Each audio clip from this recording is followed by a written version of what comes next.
Hay lugares en el mundo que no son solo lugares, son recuerdos hechos de piedra, esperanzas grabadas en la tierra, promesas que el tiempo no puede borrar. Jerusalén es uno de esos lugares, y en su corazón, donde alguna vez se alzó un templo, quedó una historia que aún no termina. Imaginemos por un momento que estamos parados frente a un muro antiguo. Las piedras son enormes, más grandes que cualquier persona. Están ahí desde hace miles de años, resistiendo el viento, la lluvia, las guerras. Este muro no es solo historia. Para millones de personas es memoria viva. Es el último rastro visible de algo que una vez fue el centro del mundo, el Templo de Jerusalén. Pero, ¿qué era exactamente un templo? No era como las iglesias o edificios religiosos que conocemos hoy. Era mucho más que eso. Era el único lugar en toda la tierra donde el pueblo creía que Dios habitaba de forma visible. Era el punto de encuentro entre el cielo y la tierra, entre lo humano y lo divino. Allí se ofrecían sacrificios, se pedía perdón, se celebraba la vida. Sin el templo, el pueblo sentía que estaba a la deriva, como un barco sin puerto. El primer templo lo construyó un rey llamado Salomón hace casi 3000 años. Dicen que era tan hermoso que cuando lo terminaron, la gente lloraba al verlo. Sus paredes estaban cubiertas de oro, sus puertas talladas con querubines, y en su interior, en el lugar más sagrado, descansaba el Arca del Pacto. Pero ese templo no duró para siempre. Fue destruido por un ejército enemigo, quemado hasta los cimientos. El pueblo lloró de nuevo, pero esta vez de tristeza. Pasaron décadas. El pueblo regresó del exilio y decidió reconstruir. El segundo templo no fue tan majestuoso como el primero, pero cumplió su propósito durante siglos. Fue ampliado, embellecido, protegido. Y justo cuando parecía que sería eterno, llegó el año 70 de nuestra era. Las legiones romanas rodearon Jerusalén, entraron a la ciudad y quemaron el templo hasta que no quedó piedra sobre piedra. Desde entonces, el templo no ha sido reconstruido. Hoy, en ese mismo lugar, se alzan 2 edificios con cúpulas doradas. No son templos judíos, son mezquitas musulmanas. Y esto hace que la pregunta sobre un tercer templo sea más compleja de lo que parece. No es solo una cuestión de construcción o de fe. Es política, historia, conflicto y esperanza mezclados en un solo lugar. Pero hay algo más profundo aquí. Durante siglos, muchos creyentes han guardado una convicción silenciosa, que un día, antes del fin de los tiempos, el templo será reconstruido. No por nostalgia, no por tradición, sino porque textos antiguos hablan de ello. Profecías escritas hace miles de años mencionan un templo que aún no existe, eventos que ocurrirán dentro de sus muros, y señales que marcarán el final de una era. Para algunos, esto suena a fantasía. Para otros, es un mapa del futuro. Pero lo interesante es que no estamos hablando de una creencia aislada. Estamos hablando de pasajes específicos, de detalles concretos, de un relato que conecta el pasado con algo que aún no ha sucedido. Y si esos textos tienen razón, entonces el tercer templo no es solo posible, es inevitable. Pensemos en esto por un momento. Si alguien te hubiera dicho hace 100 años que el pueblo judío volvería a tener su propia nación después de 2000 años de dispersión, probablemente habrías pensado que era imposible. Pero sucedió. En 1948, Israel volvió a existir como país. Lo imposible se volvió real. Entonces, ¿por qué no podría suceder lo mismo con el templo? Hoy, mientras caminamos por las calles de Jerusalén, podemos sentir la tensión en el aire. Hay grupos que están preparándose. Hay sacerdotes siendo entrenados para los rituales antiguos. Hay planos arquitectónicos guardados en archivos. Hay objetos ceremoniales siendo fabricados según las descripciones bíblicas. Todo está listo. Solo falta una cosa: el momento. Y aquí es donde la historia se vuelve aún más intrigante. Porque los textos no solo hablan de que habrá un tercer templo, hablan de quién lo usará, de qué ocurrirá dentro de él y de por qué su existencia marcará el comienzo de eventos que cambiarán el mundo para siempre. No es solo un edificio, Es una pieza clave en un rompecabezas mucho más grande. Así que mientras miramos ese muro antiguo, esas piedras que han visto imperios caer y naciones nacer, nos hacemos la pregunta que millones se han hecho antes. ¿Volverá a levantarse el templo? Y si es así, ¿qué significará eso para todos nosotros? La respuesta está escrita en textos antiguos, esperando ser descubierta. Y esa búsqueda apenas comienza. Babilonia. 600 años antes de que naciera Cristo. Un hombre está de rodillas en su habitación, mirando hacia una ciudad que ya no existe. Su nombre es Daniel, y acaba de leer algo que le rompió el corazón. El profeta Jeremías había escrito que Jerusalén estaría en ruinas durante 70 años. Daniel hace las cuentas. El tiempo casi se ha cumplido. Pronto su pueblo podrá volver a casa.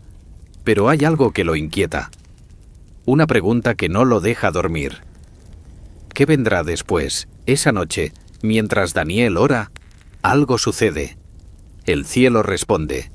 Un ángel llamado Gabriel aparece frente a él con un mensaje que cambiará la forma en que entendemos el futuro. Gabriel no viene con palabras vagas o símbolos confusos. Viene con números exactos, con un calendario divino, con una profecía tan precisa que sigue desconcertando a los estudiosos miles de años después. Le dice a Daniel que han sido determinadas 70 semanas sobre su pueblo y sobre la ciudad santa, pero estas no son semanas comunes, no son 7 días de lunes a domingo. En el lenguaje profético, una semana representa 7 años. 70 semanas son entonces 490 años. Un reloj invisible acaba de comenzar a correr. Y lo que sucederá dentro de ese tiempo definirá el destino de Jerusalén, del templo y de toda la humanidad. Gabriel divide estas 70 semanas en 3 períodos. Los primeros 2 períodos suman 69 semanas, o 483 años. Estos años llevarían desde la orden de reconstruir Jerusalén hasta la llegada del Mesías. Y aquí está lo asombroso. Si tomamos la fecha en que se dio la orden de reconstruir Jerusalén y contamos exactamente 483 años, usando el calendario profético de 360 días por año, llegamos al momento exacto en que Jesús entró a Jerusalén montado en un burro, siendo aclamado como rey. La profecía se cumplió al pie de la letra. Pero la historia no termina ahí. Gabriel le dice a Daniel algo inquietante. Después de las 69 semanas, el Mesías será quitado, será cortado y no tendrá nada. La ciudad y el santuario serán destruidos por el pueblo de un príncipe que ha de venir. Daniel escucha en silencio. No entiende todo, pero sabe que es importante. Gabriel continúa. Falta una semana. La semana 70. 7 años finales que aún no han sucedido. Y en medio de esa semana, dice el ángel, ese príncipe que ha de venir hará un pacto con muchos, pero a la mitad de la semana romperá ese pacto, hará cesar el sacrificio y la ofrenda, y traerá algo horrible, algo que el ángel llama la abominación desoladora. Ahora detengámonos aquí. ¿Qué significa hacer cesar el sacrificio y la ofrenda? Significa detener los rituales del templo, pero para que alguien pueda detener algo, ese algo tiene que estar funcionando primero. No puedes apagar una luz que no está encendida. No puedes cerrar una puerta que no existe. Esto significa que durante esa semana final, esos 7 años que aún no han llegado, el templo tiene que estar allí. Tiene que estar operando. Tiene que haber sacrificios y ofrendas para que alguien pueda detenerlos. Y aquí es donde la profecía se conecta directamente con nuestra pregunta inicial. Si la semana 70 de Daniel aún no se ha cumplido, si esos 7 años finales siguen en el futuro, entonces el templo tiene que ser reconstruido antes de que eso suceda. No es una opción, no es una posibilidad, es un requisito. La profecía lo exige. Sin templo, no puede haber sacrificios. Sin sacrificios, no puede haber alguien que los detenga. Y sin eso, la profecía no tendría sentido. Pero hay más.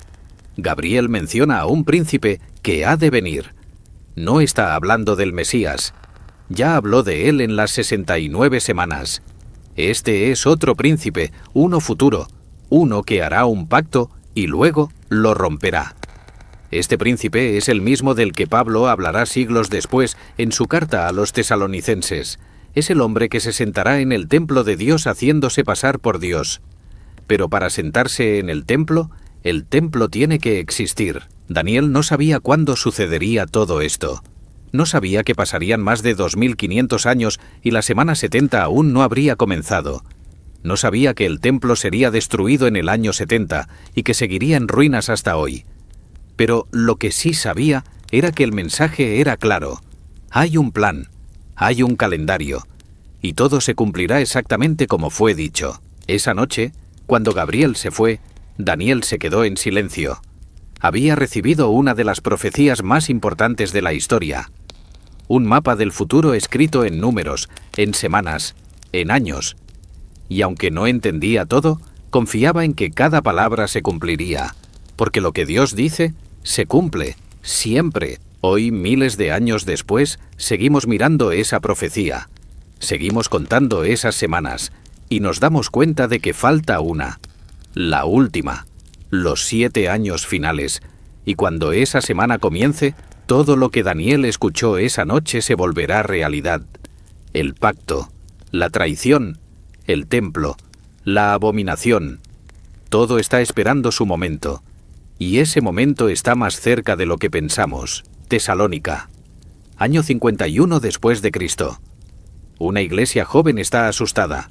Han escuchado rumores de que el fin del mundo ya llegó, de que se perdieron algo importante, de que están viviendo en el día final sin saberlo. El pánico se extiende entre los creyentes. Algunos han dejado de trabajar. Otros lloran en sus casas.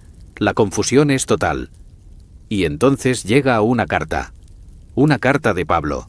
Y en esa carta hay palabras que cambiarán todo. Pablo no escribe con prisa. Escribe con urgencia, pero con claridad. Les dice que no se dejen engañar, que nadie los confunda, que el día final no ha llegado todavía. Y luego dice algo que los deja en silencio. Ese día no vendrá sin que antes suceda algo específico. Primero tiene que venir la apostasía, el gran alejamiento de la fe. Y segundo, tiene que ser revelado el hombre de pecado, el hijo de perdición. Pero no es solo un hombre malo más, es alguien que hará algo que nadie ha hecho jamás. Pablo describe a este hombre con palabras que suenan imposibles. Dice que se opondrá a todo lo que se llama Dios, que se exaltará por encima de todo objeto de adoración. Y aquí viene lo impactante, que se sentará en el templo de Dios haciéndose pasar por Dios. Leamos eso de nuevo. Se sentará en el templo de Dios, no en un edificio cualquiera, no en un palacio, no en un trono político, en el templo de Dios, el lugar más sagrado, el punto de encuentro entre el cielo y la tierra. Pero aquí está el problema. Cuando Pablo escribió esto, el templo de Jerusalén todavía estaba en pie, estaba funcionando. Los sacrificios se ofrecían todos los días, los sacerdotes cumplían sus turnos, la gente iba a adorar. Entonces, ¿por qué Pablo habla de un templo futuro si ya existía uno? Porque Pablo sabía algo. Sabía que ese templo sería destruido. Jesús mismo lo había profetizado. Y sabía que las palabras que estaba escribiendo no eran para ese templo, sino para otro que vendría después. 20 años más tarde, en el año 70, las legiones romanas entraron a Jerusalén y quemaron el templo hasta los cimientos, exactamente como Jesús había dicho. El edificio desapareció. Pero la profecía de Pablo no desapareció. Seguía ahí, esperando. Porque si el templo ya no existe, y Pablo dice que alguien se sentará en el templo de Dios, entonces solo hay una conclusión posible. El templo tiene que ser reconstruido antes de que ese hombre aparezca. Pensemos en esto con cuidado. Pablo no está hablando en metáforas. No está usando símbolos vagos. Está describiendo un evento literal. Un hombre entrando físicamente a un lugar físico y proclamándose Dios. No puede hacer eso en un templo que no existe. No puede sentarse en un trono que no está ahí. No puede profanar un lugar sagrado si ese lugar es solo memoria. El templo tiene que estar funcionando. Tiene que ser real. Tiene que estar en Jerusalén para que esta profecía tenga sentido. Pero hay algo más. Pablo menciona que este hombre se hace pasar por Dios. Esto no es solo arrogancia, es blasfemia deliberada. Es una imitación perversa de la presencia divina que una vez habitó en el templo. Es como si este hombre quisiera ocupar el lugar de Dios literalmente, sentándose donde solo Dios debería estar. Y para hacer eso, necesita el escenario perfecto. Necesita el único lugar en la tierra que el pueblo judío reconoce como la casa de Dios, el templo de Jerusalén. La iglesia en Tesalónica leyó esta carta con los ojos abiertos. De repente el miedo se transformó en comprensión. No estaban viviendo el fin. Todavía faltaban cosas por suceder, señales específicas, eventos claros. Y una de esas señales era la aparición de este hombre que aún no había llegado. Podían respirar tranquilos, pero también tenían que estar atentos, porque cuando ese hombre apareciera, cuando se sentara en ese templo, sabrían que el final estaba cerca. Hoy, casi 2000 años después, seguimos leyendo esas mismas palabras. Y nos damos cuenta de que la profecía sigue intacta. El hombre de pecado todavía no ha sido revelado. El templo todavía no ha sido reconstruido. Pero todo está preparado. Los planes existen. Los materiales están listos. Los sacerdotes están siendo entrenados. Solo falta el momento. Solo falta el permiso. Solo falta que la historia llegue al punto exacto donde esta profecía pueda cumplirse. Y cuando eso suceda, cuando el templo se levante de nuevo en Jerusalén, cuando sus puertas se abran y los sacrificios comiencen, sabremos que el reloj ha empezado a correr. Porque entonces será solo cuestión de tiempo antes de que aparezca ese hombre. El que se opondrá a Dios. El que se exaltará sobre todo. El que entrará al lugar más sagrado y se sentará en el trono que no le pertenece. Y ese día, las palabras de Pablo escritas hace tanto tiempo resonarán con una claridad escalofriante. La carta de Pablo no era solo para calmar a una iglesia asustada.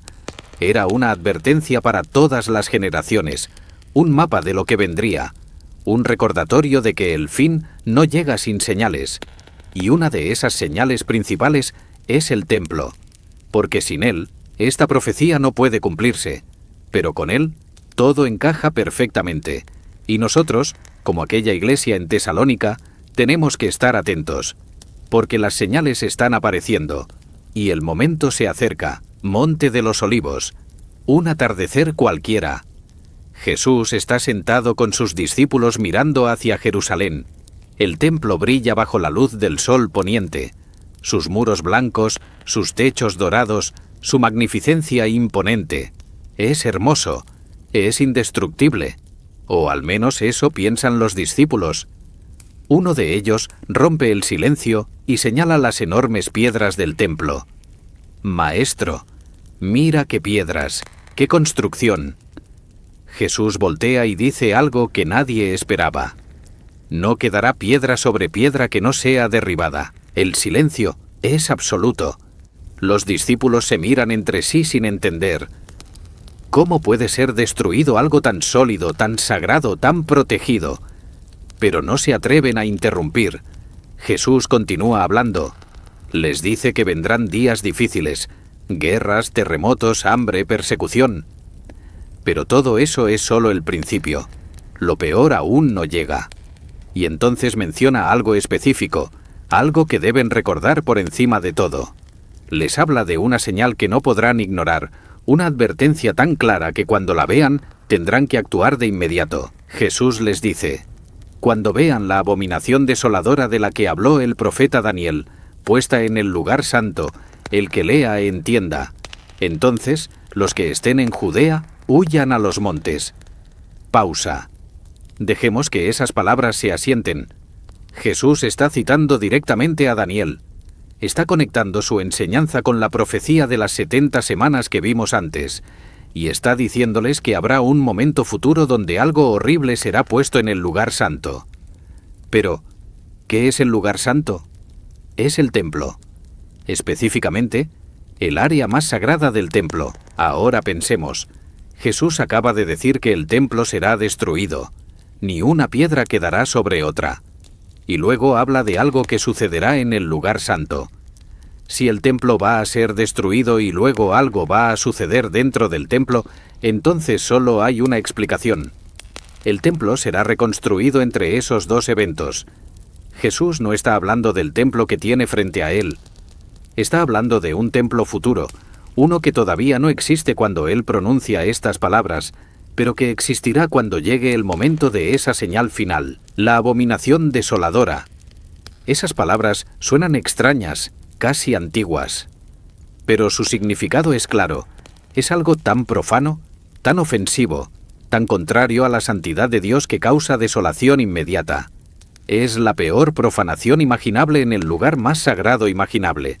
Y Jesús dice que cuando eso suceda, cuando vean eso, no deben dudar ni un segundo. Deben huir. Literalmente correr. No bajar a recoger nada de la casa. No volver por una chaqueta. Solo escapar. La urgencia de sus palabras es escalofriante, pero aquí está la clave. Jesús les está dando esta advertencia para un tiempo futuro. No para ellos directamente. Ellos no verán esto. El templo que tienen frente a ellos será destruido en el año 70, solo 40 años después de esta conversación. Pero la abominación desoladora de la que Jesús habla no sucedió en esa destrucción. No hubo ninguna imagen o persona profanando el lugar santo antes de que los romanos lo quemaran. Eso significa que Jesús está hablando de algo que todavía no ha ocurrido, algo que está en nuestro futuro, no en nuestro pasado, y esto conecta perfectamente con lo que Pablo escribió sobre el hombre de pecado sentándose en el templo de Dios. Es el mismo evento visto desde ángulos diferentes. Jesús lo llama la abominación desoladora. Pablo lo describe como un hombre haciéndose pasar por Dios. Daniel lo menciona como el momento en que se detienen los sacrificios. Todos están hablando de lo mismo. Un acto de suprema blasfemia que ocurrirá en el templo de Jerusalén durante los últimos días. Los discípulos escuchan todo esto con una mezcla de miedo y curiosidad. Quieren saber más. ¿Cuándo pasará? ¿Qué señales habrá? Jesús les da detalles, pero también les dice algo importante. Nadie sabe el día ni la hora. Solo el Padre. Pero las señales estarán claras. Y cuando comiencen a suceder, cuando vean los primeros indicios, deben levantar la cabeza porque su redención está cerca. No es un mensaje de miedo. Es un mensaje de esperanza envuelto en advertencia. Pasaron los años. El templo fue destruido tal como Jesús dijo. Los discípulos murieron. Las generaciones pasaron. Pero las palabras de Jesús quedaron escritas, preservadas, esperando. Porque no eran solo para aquella tarde en el Monte de los Olivos. Eran para nosotros, para la generación que vería el cumplimiento final de estas profecías. Y cada vez que leemos esas palabras, cada vez que estudiamos esa advertencia, nos damos cuenta de que todo sigue en pie. La profecía está intacta. El templo todavía no ha sido reconstruido. La abominación desoladora todavía no ha sucedido. Pero cuando el templo se levante, cuando sus puertas se abran de nuevo, cuando los rituales antiguos comiencen otra vez, sabremos que estamos entrando en la etapa final. Y entonces recordaremos la advertencia de Jesús. Ese momento en el Monte de los Olivos. Esas palabras que cruzaron siglos para llegar hasta nosotros. Y entenderemos que no fueron casuales. Fueron precisas. Fueron proféticas. Y fueron una señal de amor, advirtiéndonos de lo que viene, para que estemos preparados cuando llegue el momento. Isla de Patmos. Finales del primer siglo. Un anciano llamado Juan está exiliado en una roca perdida en medio del mar Egeo. Es el último de los apóstoles que caminaron con Jesús. Todos los demás ya han muerto. Él está solo, pero no por mucho tiempo, porque un domingo, mientras ora, algo extraordinario sucede. El cielo se abre.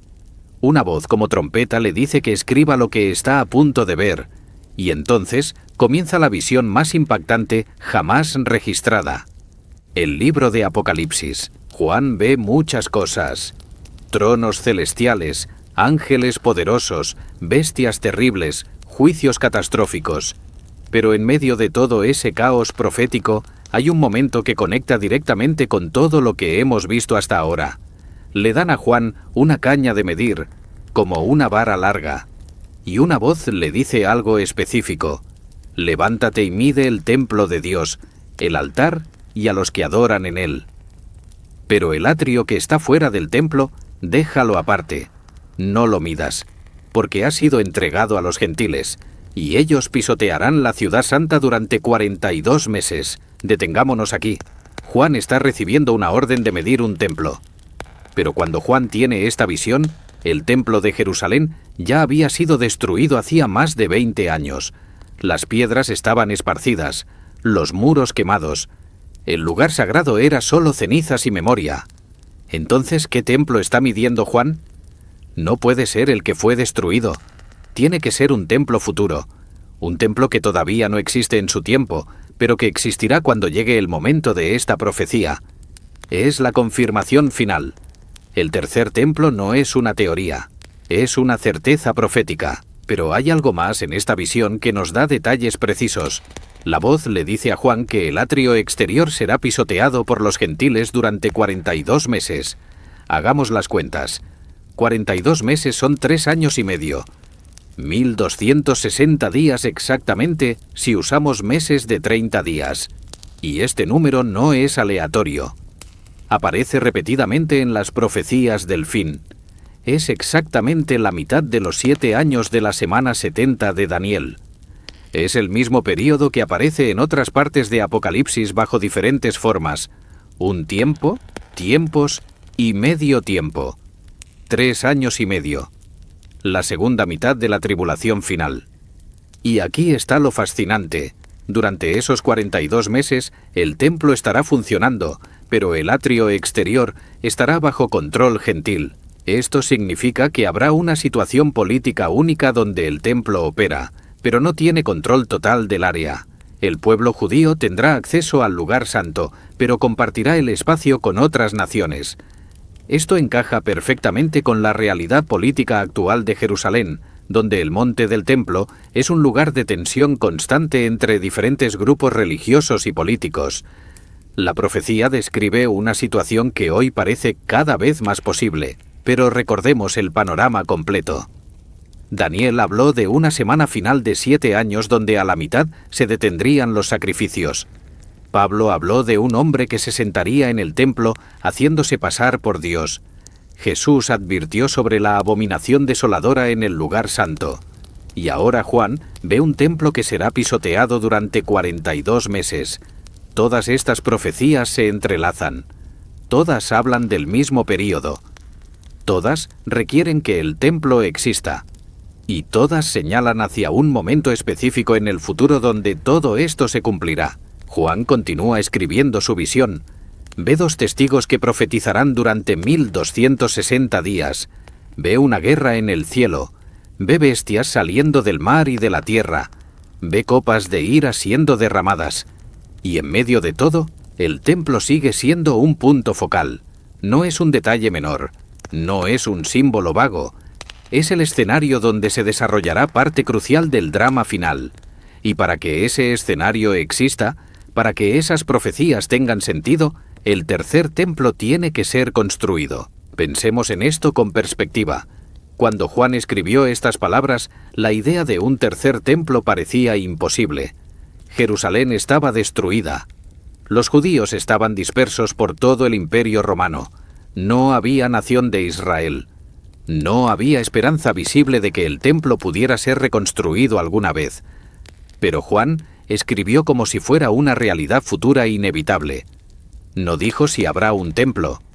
Dijo, mide el templo. Tiempo presente.